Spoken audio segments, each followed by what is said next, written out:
on hand for the best in the world in amateur boxing. Marvelous boxing facility, not a bad seat in the house. Hello again, everyone, and welcome to the Los Angeles Memorial Sports Arena, the very arena that will be the venue for the boxing competition in the now imminently forthcoming games of the 23rd Olympiad. And what you'll be seeing today will be pretty much a preview of some of the great amateur boxers that you'll be seeing in those summer games. We call it the World Amateur Boxing Championship Challenge. And today, when you see world champions go against World Cup champions, you'll be seeing the very best young amateur fighters, of course, in the world. Now, in the event that a World Cup champion is not available, the next noteworthy international contender will fight in his stead. We pick up, waiting the start of the second round. That's Pernell, Whitaker, age 20, Norfolk, Virginia, hovered over by Pat Nappy and Emmanuel Stewart, the American coach, and in this case, his assistant. And that's the opponent, Ramon Goire. He is a good fighter. In the first round, he outpunched the opponent, Whitaker. He showed that he was a quick, crisp puncher, had the edge in range and in reach. And the second round begins. Whitaker, a skilled counter-puncher, knows what he's doing. He's been around, has the ability to come back. Didn't know the opponent. They had never fought before. Goire showing that he is a much better fighter than the fading Angel Herrera, who's been displaced. Watch Whitaker. He knows how to use the ring, but watch Goire, too.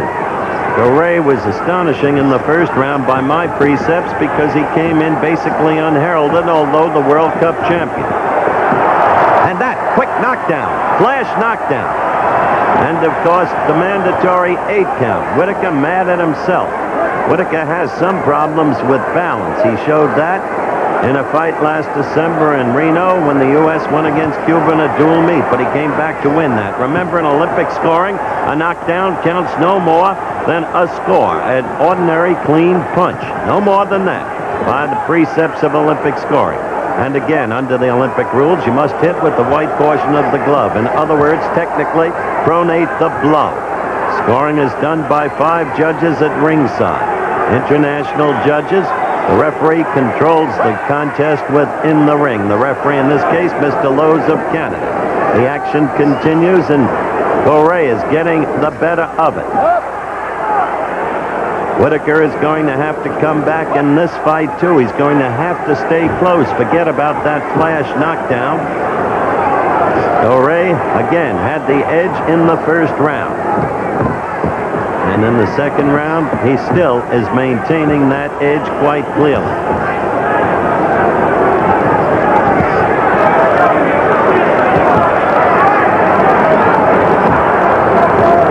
One of the things I like about Pernell Whitaker is his ability to keep his poise and learn about the opponent, though he was just off balance there and almost went down again. You saw him shake his head, rather disgusted with himself. He is not making his fight, but he has the ability to learn about an opponent as he goes, to study him. He's proved that over and over again. That's why he became the world champion back in 1982. Trying to get in with his left, but you saw Goire using his left. Like this kid Goire. Like the way he maintains position. I like the crispness of his punches. They're quick, they're sharp. There's no pawing by Goire. As we have seen, he has the ability to floor the opponent, to hurt. As a knockout punch. Whitaker is having trouble getting to him. There's no question about it. Quick exchange there. We approach the end of the round. The bell for round 3. Pernell Whitaker against Ramon Goire of Cuba. Whitaker, the defending world champion, but in deep trouble. The first 2 rounds won, I think, by Ramon Goire. It will take a tremendous comeback effort by the poised Whitaker if he is to rescue this fight. Referee, Mr. Lowe's from Canada. The judges are from Venezuela, Italy, Korea, Puerto Rico, and the Philippine Islands. Goire attacking quickly. And a caution from Mr. Lowe's to Whitaker about an apparent butt, though it wasn't visible to this reporter. Whitaker trying to go to the stomach and then up, getting in some lefts. Whitaker well aware that he must have a tremendous round. And he is beginning to work effectively to the stomach. Told you Whitaker's the kind of fighter who can come on, study the opponent during the course of a fight. And it looks to me he may be doing exactly that at this point in time. Third round action. But it will take a tremendous comeback, in my view, by Whitaker to have any chance at rescuing this decision. He's got Goire slowed up now. He was against the ropes and he wasn't moving the way he moved in the first 2 rounds. Whitaker, look at him go down to the midsection, then up with the right. Started with the left to the belly. Lowe's separates.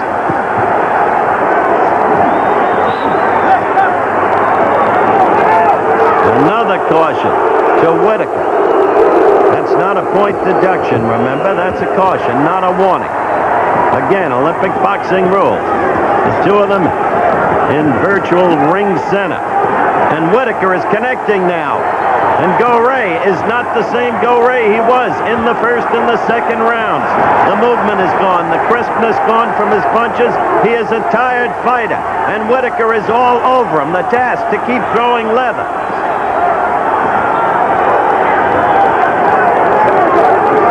Goire getting very little behind what punches he is throwing. Whitaker, a superb counter-puncher. Down to the belly again. It's working. It has slowed the opponent markedly. And Whitaker is all over Goire. Whitaker essaying the big comeback that he must have. The scoring here will be very interesting indeed. Don't forget, the judges, 20 points maximum for the winner of a round. And after that, it's discretionary by the judges. It takes a super effort ever to gain a 3-point edge in a round. They're fighting through the bell now. The action as you see it. This is amateur boxing. 3 minutes, 3 rounds, continuous action. A busy fight. And Whitaker feels he has made the comeback. And the crowd feels he has done it too. We await the decision. And in the meantime, let's go back to that second round and the flash knockdown of Whitaker. This was Goire when he was hot. Now watch closely. That left and then the right and then that left again. And Whitaker went down. Now we're ready for the decision. On point in the blue corner from the United States. Whitaker! Whitaker came back. They must have given him an extra point margin in order for him to come back and beat Goire, who apparently was well in command after the first 2 rounds. But Pernell Whitaker retains his World Amateur Lightweight Championship. Here they were fighting through the bell at the end of the fight. Difficulty hearing that bell for the fight is especially with the headgear on. And now, finally, it ends. Pernell, I tell you, that was some comeback. That was your first time against Goire, wasn't it? Well, it was my first time fighting him. He was very tough. And I kept going. When I went back to the corner, they were telling me that I was going straight back instead of going to the side. And that's why he was catching me with some good shots. But when I went back, Emmanuel Stewart told me I was losing, so I had to have a strong last round. And I knew I was in shape, and I knew I could go to 3 minutes, so I just went out and gave it all I had. Now, obviously, this is a preview for the Olympic gold. You two are the best in the world, without question, in your weight classification, because they've given up on Herrera. You destroyed Herrera. Well, I tried to go in, and I wanted to beat this guy real bad because I wanted Herrera to go to the Olympics, but since he gave me a good fight and a nice, hard, tough fight, I knew that he gonna be at the Olympics. And it's going to be another war between. Quick answer here, Pernell.